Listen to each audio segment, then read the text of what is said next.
चेनरेसिक अर्थात् आर्य अवलोकितेश्वरको जीवनी प्रस्तुत गर्ने क्रममा यो हाम्रो तेस्रो भिडियो।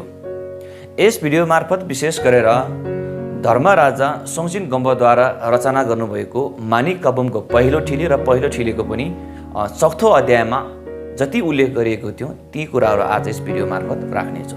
विशेष गरेर कसरी चाहिँ आर्य अवलोकितेश्वर 4 हात आर्य अवलोकितेश्वर चेनरेसिक 1000 हात र 1000 आँखामा परिवर्तन भयो र त्यस्तै गरेर छलोकको जुन बुद्धहरू छ उक्त बुद्धहरूसँग आर्य अवलोकितेश्वरको के सम्बन्ध रहेको छ र मनुष्य लोकको शाक्यमुनि बुद्धसँग उहाँको कस्तो खालको सम्बन्ध रहेको छ र त्यस्तै गरेर जुन मानी मन्त्र छ आर्य अवलोकितेश्वरको जुन मानी मन्त्र छ उक्त मानी मन्त्र कसले रचना गयो र कसरी चाहिँ सृष्टि भयो भन्ने कुराको विशेष गरेर यहाँ जानकारी दिनेछु। जुन चाहिँ अघिल्लो पाठमा जुन प्रस्तुत गरिएको 2टा भिडियो थियो उक्त भिडियोमा जति पनि प्रस्तुत गरिएको थियो त्यो भिडियो पछिको जति पनि बाँकी रहेको भाग चाहिँ आज यस भिडियो मार्फत राख्ने कोसिस गर्नेछु। त्यसै कारणले गर्दाखेरि भिडियोको अन्तिमसम्म रहनुहोला।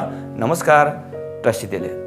जब यसरी आफ्नो गुरु अमिताभ बुद्धबाट आर्य अवलोकितेश्वर चेनरेसिकले प्राणी कल्याणकारी जुन अभिषेक प्राप्त गर्नुभयो त्यो प्राप्त गरिसकेपछि यसरी प्राणीको उद्धार गर्दै जाने क्रममा मुख्य अमिताभ बुद्ध आफ्नो मुख्य गुरु र त्यस्तै गरेर अन्य 10 दिशाका बुद्धहरूको सामु आर्य अवलोकितेश्वरले बुद्धिचित्त मन उत्पन्न गराउनुभयो। उत्पन्न गरिसकेपछि उहाँले मुख्य अमिताभ बुद्ध र अन्य बुद्धहरूको सामु उहाँले यस प्रकारको थाम्च्या अर्थात् समय भनौँ अथवा वाचा गर्नुभयो। जबसम्म यी संसारका सबै प्राणीहरू बुद्ध भूमिमा पुर्याएर सकिँदैन अर्थात् बुद्धत्व प्राप्त गरेर सकिँदैन, मैले उद्धार गरेर सकिँदैन, तबसम्म म बुद्धत्व प्राप्त गर्दिनँ, एउटा अर्हतको जीवन जिउनेछु। यदि यसरी प्राणी उद्धार गर्दै गर्ने क्रममा कतै म आराम गर्ने मेरो सोचाइ आयो भने र साथसाथै म बुद्धत्व प्राप्त भएर जाउँ भन्ने खालको मेरो मनमा भावना जागियो भने आर्जकाई भनेर उल्लेख गरिएको छ, चम्पाकाई मेतोक भनिन्छ।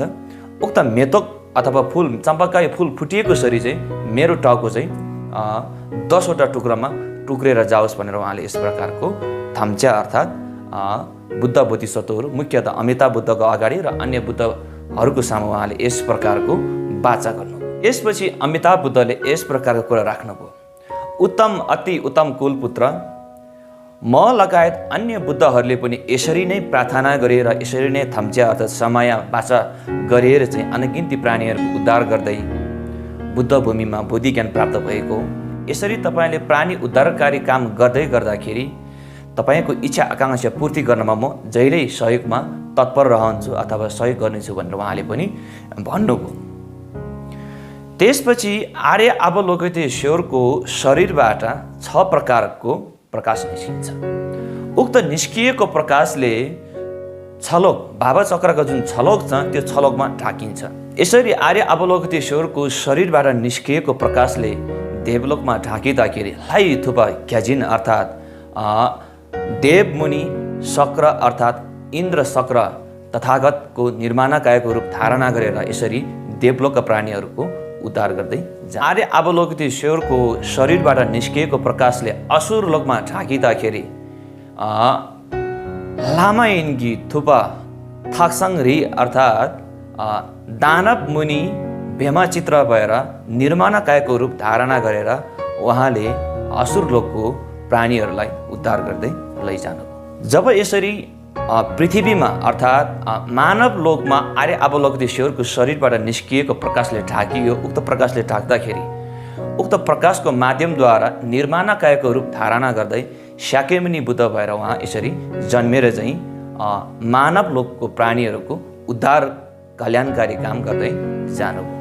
अब यहाँबाट थाहा हुन्छ शाक्यमुनि जुन बुद्ध छ, तपाईँ हामीले बुद्ध मानिने महायान दर्शन शास्त्र अनुसार जाने हो भने शाक्यमुनि बुद्ध एक निर्माणकाय हो अर्थात् अवतारी हो। त्यो पनि आर्य अवलोकितेश्वर अथवा चेनरेसिकै अवतारी हो भनेर चाहिँ यसरी हामीले बुझ्न सकिन्छ। जुन चाहिँ धर्मराजा सोङचिन गम्बद्वारा रचना गर्नुभएको मानिक काबुमको पहिलो ठिलीको चौथो अध्यायमा उल्लेख गरेको पाइन्छ। यसपछि आर्य अवलोकितेश्वरको शरीरबाट निस्किएको जुन प्रकाश छ त्यो प्रकाशले पशुलोक अर्थात् तिर्यक लोकमा ढाकिँदाखेरि दुवै थुबा सेङ्गे राप्तेन अर्थात् ध्रुव सिंह भएर ध्रुव सिंहको बुद्धको निर्माणकायको रूप धारणा गरेर चाहिँ तिर्यक लोक अर्थात् पशुलोकमा जन्मेका प्राणीहरूको उद्धार गर्दै जानु। त्यसपछि आर्य अवलोकितेश्वरको शरीरबाट निस्किएको प्रकाशले प्रेतलोकमा ढाकिँदाखेरि प्रेतलोकको बुद्ध अर्थात् हिदाकी थुपा नाम्खा जो अर्थात् ज्वालामुखाको निर्माणकायको रूप धारणा गर्दै अथवा निर्माणकाय ज्वालामुखाको बुद्धको रूप धारणा गरेर प्रेतलोकमा रहेका प्राणीहरूलाई उद्धार गर्दै जानु। त्यसपछि आर्य अवलोकितेश्वरको शरीरबाट निस्किएको प्रकाशले नरकलोकमा ढाकिँदाखेरि न्यालुई थुपा अर्थात् नरकलोकको बुद्ध छेकी ग्याल्बो अर्थात् धर्मराजाको रूप धारणा गरेर प्राणीको उद्धार गर्दै जानु। अब यी कुराबाट हामीले थाहा पाउन सकिन्छ कि हाम्रो महायान परम्परा अनुसार महायान शैली अनुसार जुन गुम्बाको दायाँपट्टि अथवा बायाँपट्टि जुन भावचक्र सिपीकोलो लेखिन्छ त्यो सिपी खोर्लोभित्र भावचक्रभित्र छलोक देखाएको छ र त्यो छलोकमा एक एकवटा बुद्ध लेखिएको तपाईँ हामीले देख्न पाइन्छ।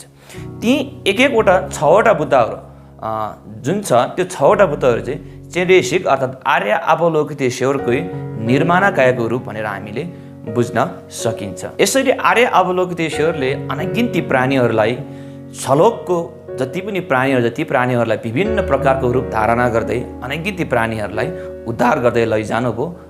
धेरै वर्षसम्म अथवा अनगिन्ती समयसम्म यसरी अनगिन्ती प्राणीहरूलाई नै यसरी विभिन्न माध्यमद्वारा विशेष गरेर करुणा र मैत्रीको जुन साधना विधि छ अथवा समाधिको विधि छ उक्त माध्यमको विधिबाट चाहिँ लाखौँ करोडौँ अरबौँ अनगिन्ती प्राणीहरूलाई यसरी उद्धार गर्दै लैजानुभयो।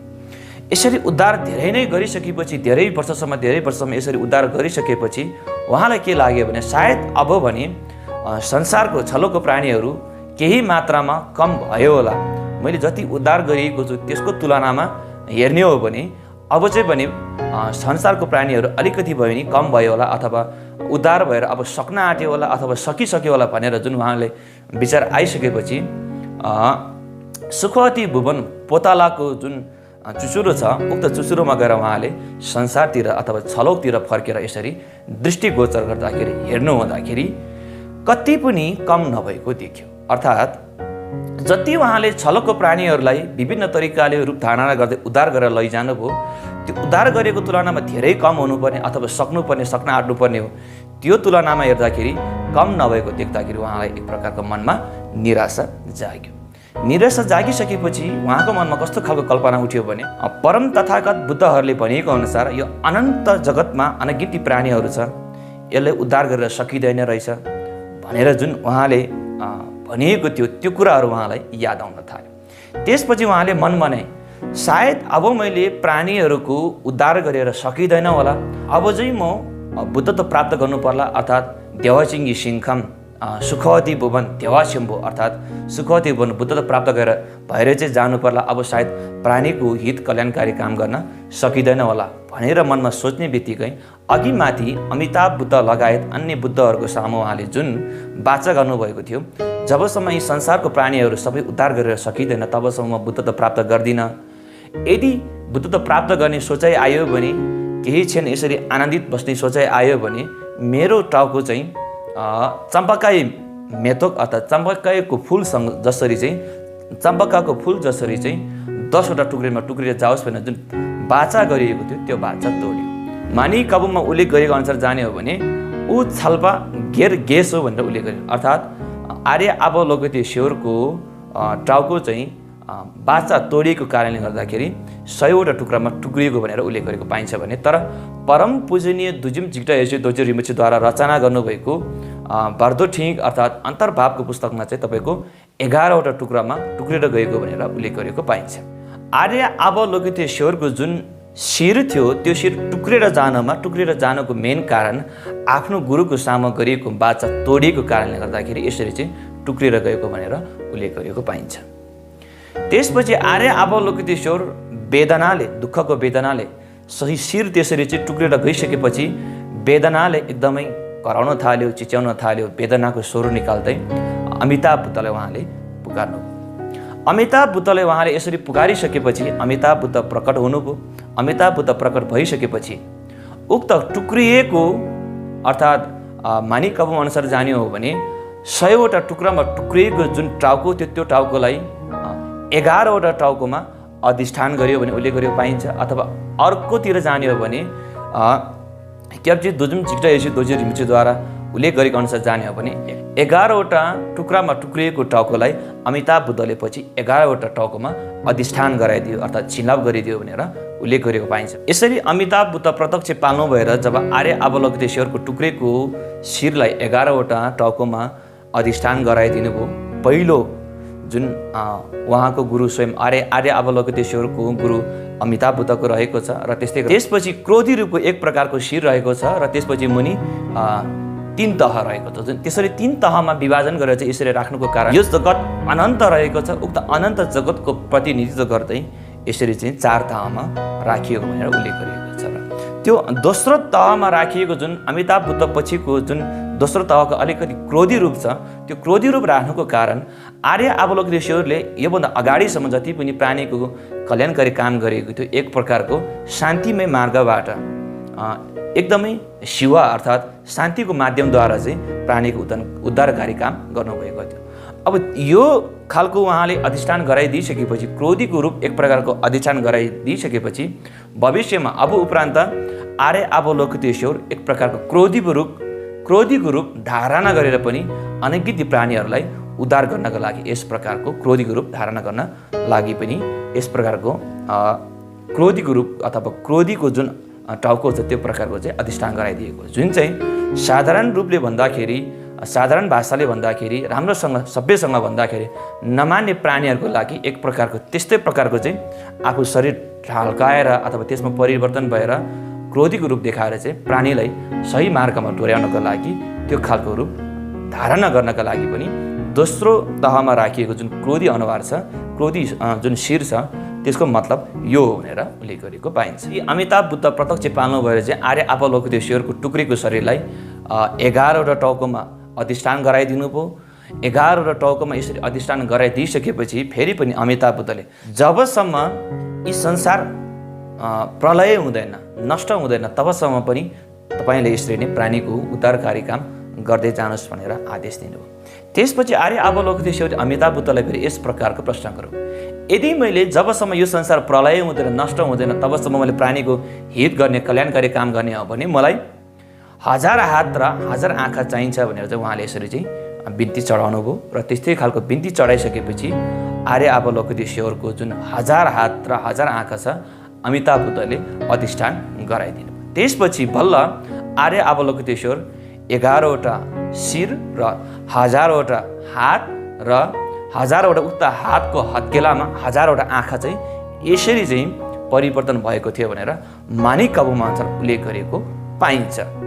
र उक्त 1000वटा हात र 1000वटा आँखा यसरी अधिष्ठान गराइदिनुको कारण अथवा त्यसले के सङ्केत गर्छ, त्यसले चाहिँ कस्तो खालको प्रतिनिधित्व गर्छ भन्दाखेरि भोलिको दिनमा भविष्यमा यस संसारमा ती 1000वटा हातको प्रतीक चाहिँ खोर्लो गिरुई ग्याल्पो तोङ अर्थात् चक्रवर्ती सम्राट भविष्यमा धर्म विशेष गरेर धर्मको राजा र त्यसमा पनि चक्रवर्ती सम्राटको पद पाएका विशेष गरेर हजारौँ राजाहरू चाहिँ पाल्नु भएर चाहिँ धर्मको उपदेश यसरी फैलाउनमा सहयोग गर्नेको प्रतीक हो भने ती 1000 हातको जुन हत्केला छ, त्यो हत्केलामा रहेको जुन आँखा छ, त्यो आँखा चाहिँ भविष्यमा हजारौँ बुद्धहरू चाहिँ फेरि यस पृथ्वीमा पाल्नु भएर चाहिँ अनगिन्ती प्राणीहरूको उद्धार गर्ने एउटा प्रतीक हो भनेर उल्लेख गरेको पाइन्छ। त्यसै कारणले पनि हाम्रो ग्रन्थहरूमा, शास्त्रहरूमा हेर्ने हो भने अहिलेसम्म यस पृथ्वी लोकमा पाल्नु भएको जम्मा 4वटा बुद्ध मात्रै उल्लेख गरेको पाइन्छ।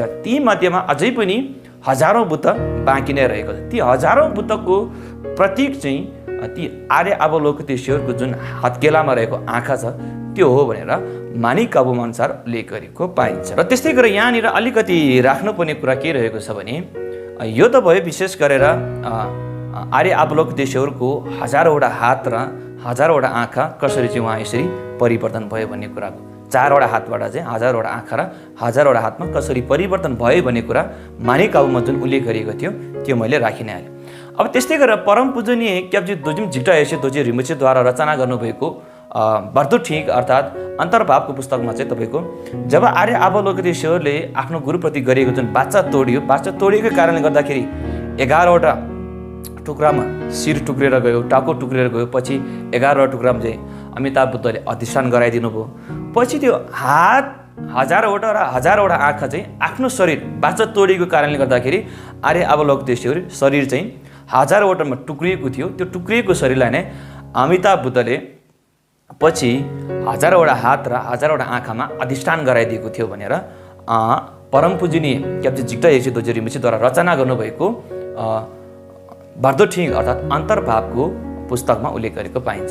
तर अन्य दिग्गज व्यक्तिहरूले जो चाहिँ यो सम्बन्धी अलिकति रिसर्च ज्यादा गरेका व्यक्तिहरूले भने आर्य अवलोकितेश्वरको जुन हजार हात र हजार आँखा छ त्यसलाई फेरि छुट्टै तरिकाले पनि व्याख्या विश्लेषण गरेको पाइन्छ। जे होस्, जति पनि आर्य अवलोकितेश्वरको यसरी 4 हातबाट चाहिँ 1000 हातमा परिवर्तन भयो, त्यो सबै प्राणीकै कल्याणकारी काम गर्दै जाँदाखेरि चाहिँ यसरी चाहिँ परिवर्तन भएको थियो भनेर बुझ्न सकिन्छ। त्यसपछि अमिताभ बुद्धले हे करुणाको खानी आर्य अवलोकितेश्वर, छलोकमा जन्मिने यी जति पनि प्राणी छ यी प्राणीहरूको 6वटा द्वार रहेको छ र उक्त द्वार थुनिएमा अथवा नष्ट गरिएमा यी प्राणीहरू छलोकमा जन्मिँदैन।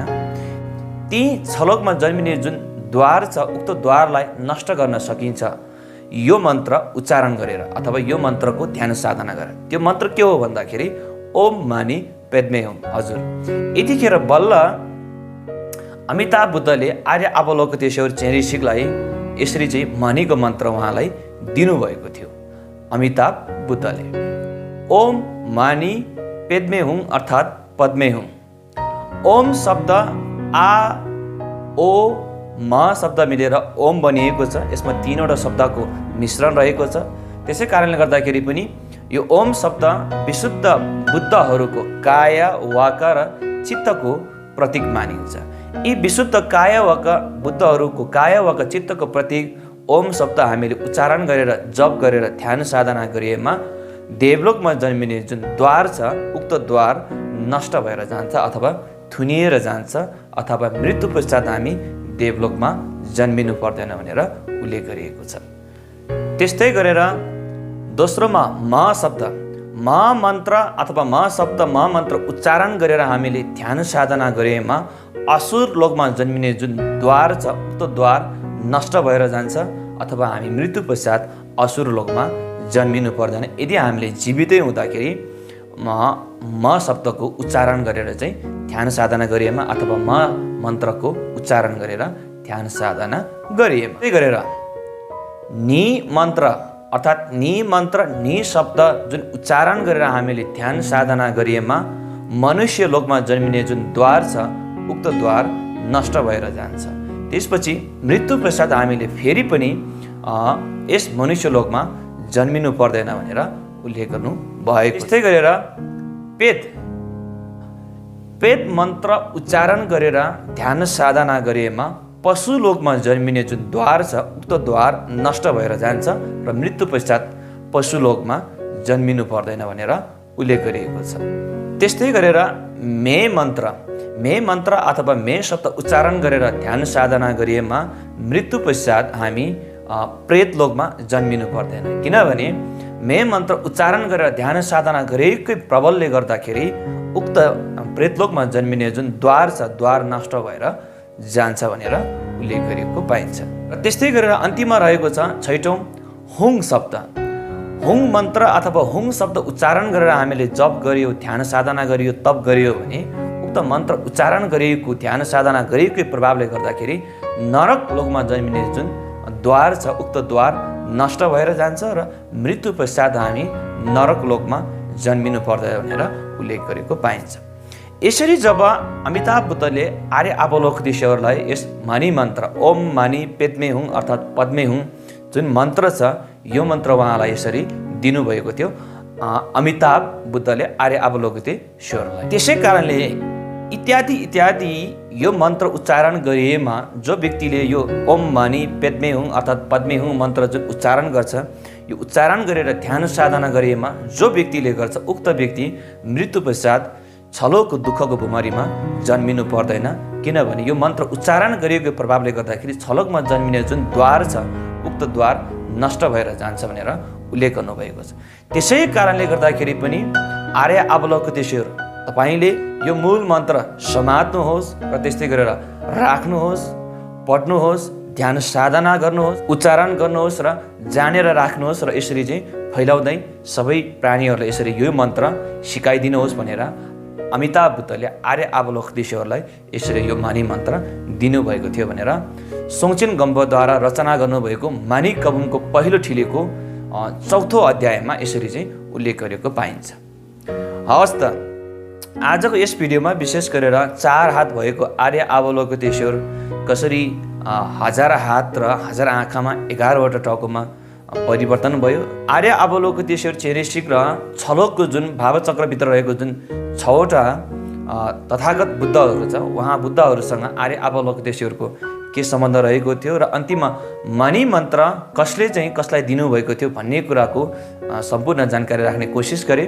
अब योभन्दा अर्को भिडियोमा यसै सम्बन्धी आर्य अवलोकदेश्वरकै विषय सम्बन्धी विशेष गरेर आर्य अवलोकदेश्वरको 20 मन्त्र ओम मानी पेद्मेहुङ अर्थात् पद्मेहुङ जुन मन्त्र छ यो मन्त्र सम्बन्धी भिडियोहरू लिएर फेरि पनि अर्को एपिसोडमा उपस्थित हुने नै छु। भिडियो मन परेमा लाइक, सेयर र कमेन्ट गर्न नभुल्नु होला र साथसाथै च्यानललाई पनि सब्स्क्राइब गरिदिनु होला। हवस् त, नमस्कार।